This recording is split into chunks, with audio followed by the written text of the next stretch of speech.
Bonjour à tous et à toutes et bienvenue dans Hebdo Manga, notre rendez-vous manga et animé du dimanche. Un nouveau souffle d'aventure est disponible en France avec l'arrivée de Galaxias de Ao Atesaka aux éditions Pika.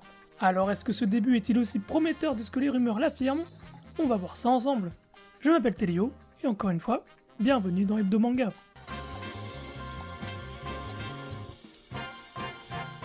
Le shonen d'aventure, c'est un genre qui a de plus en plus de mal à se renouveler ces dernières années. Tant les mastodontes qui l'ont porté pendant des décennies commencent, les uns après les autres, à attirer leur révérence.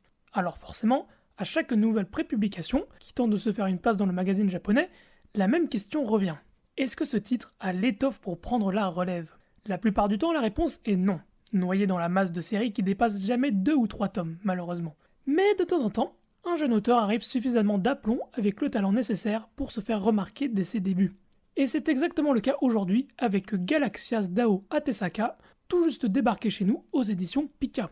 Et avant de vous parler plus en détail de ce titre, il faut d'abord comprendre d'où vient Galaxias, parce que son parcours est assez révélateur du potentiel qu'on lui prête au Japon.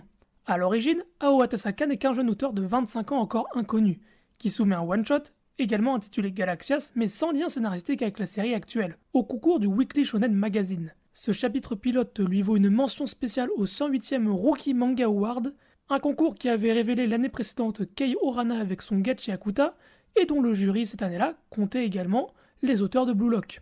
Le trait vif et énergique de ce one-shot particulièrement impressionnant sur les scènes d'action circule rapidement sur les réseaux et lui construit une petite communauté de fans avant même le lancement de la série. C'est de cette remarque initiale qu'est née, en juillet 2024, la série Galaxias, toujours prépubliée dans le Weekly Shonen Magazine avant de basculer sur les services numériques Magazine Pocket début 2025.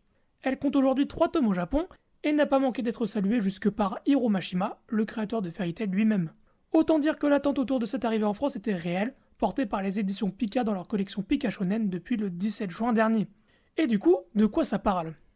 Dans le royaume de l'Anyakea, les humains cohabitent avec les dracoïdes, des êtres dotés d'une queue leur conférant des pouvoirs redoutables. Géo, jeune habitant d'une île reculée, ne rêve que d'une chose, quitter son quotidien monotone et partir à l'aventure. Mais son père s'y oppose fermement, convaincu que l'époque des grandes aventures est révolue. Tout bascule le jour où elle croise la route de Néréide, un dracoïde amnésique aussi mystérieux que candide, et qu'un représentant du gouvernement débarque avec l'intention bien précise de l'éliminer. On comprend vite que Géo est visée pour l'une des raisons qui dépasse largement son statut de simple villageoise, un mystère familial qui la pousse, aux côtés de Néréide, à partir sur les traces du plus grand aventurier du monde, Yuri Holst. Du coup, qu'est-ce que j'ai pensé de ce premier volume? Eh bien, soyons honnêtes, sur le papier, Galaxias ne réinvente absolument rien du moule classique du shonen d'aventure initiatique. On retrouve tous les codes du genre, l'héroïne assoiffée de liberté mais limitée par sa condition ordinaire, le compagnon taiseux et candide qui dissimule une force phénoménale, le déclencheur brutal qui les pousse hors de leur foyer, la quête vers une figure légendaire disparue, rien de franchement surprenant dans les grandes étapes du récit.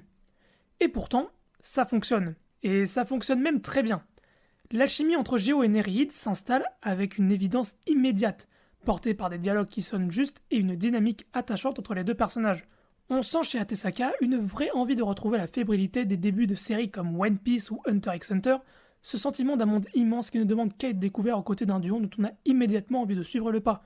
Et notamment, on en parlait un petit peu plus tôt, ça peut faire beaucoup penser au début de Fairy Tail avec Natsu et Lucy justement. Ce qui m'a le plus marqué dans ce tome 1, c'est justement la manière dont Atesaka pose son univers sans jamais tout dévoiler. On ressent déjà, en filigrane, les prémices d'un worldbuilding foisonnant, entre mythologie autour des dracoïdes, enjeux politiques et secrets de famille. Le mystère qui entoure la disparition de Yuri Holst, la véritable nature de Néréide, ou encore les raisons précises qui font que Géo est une cible, tout est distillé au compte-gouttes, juste assez pour nous donner envie de tourner la page sans jamais être frustré. Certains n'ont d'ailleurs pas hésité à comparer l'ambiance d'un Golden Kamuy un peu moins frénétique mais tout aussi fantastique. Et je trouve que la comparaison est assez juste tant la série arrive à mélanger aventure, humour et gravité sans jamais perdre son rythme. Impossible également pour moi de ne pas s'attarder sur la partie graphique, qui est clairement l'un des plus gros arguments de vente du titre, et surtout un vrai outil au service du récit plutôt qu'une simple vitrine, en tout cas pour ce tome 1. Le choix le plus parlant, c'est le traitement des décors selon les lieux. Le village de Géo est dessiné de façon resserrée, avec des cadrages bas et des horizons souvent coupés par une falaise ou un toit, qui donne physiquement cette sensation d'enfermement contre laquelle elle se bat depuis le début.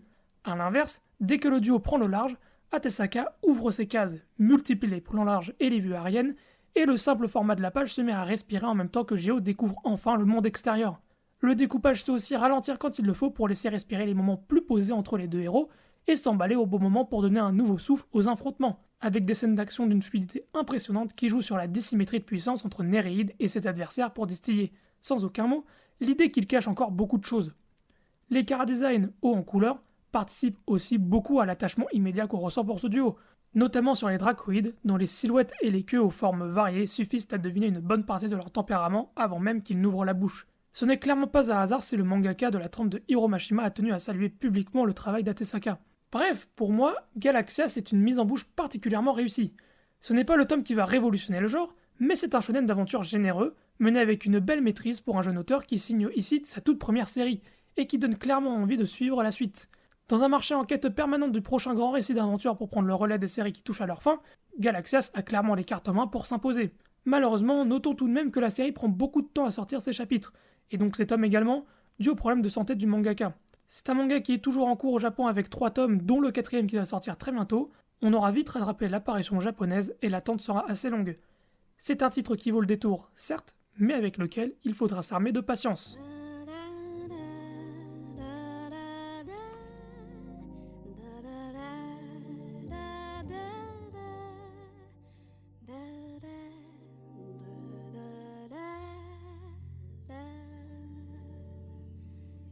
Et voilà qui signe la fin de cet hebdo manga, j'espère qu'il vous aura plu. La semaine prochaine, on va voir un titre que j'attendais tout particulièrement du côté de chez les éditions Meian. Je vous remercie de votre attention et vous donne rendez-vous la semaine prochaine pour un prochain hebdo manga. C'était Elio, ciao.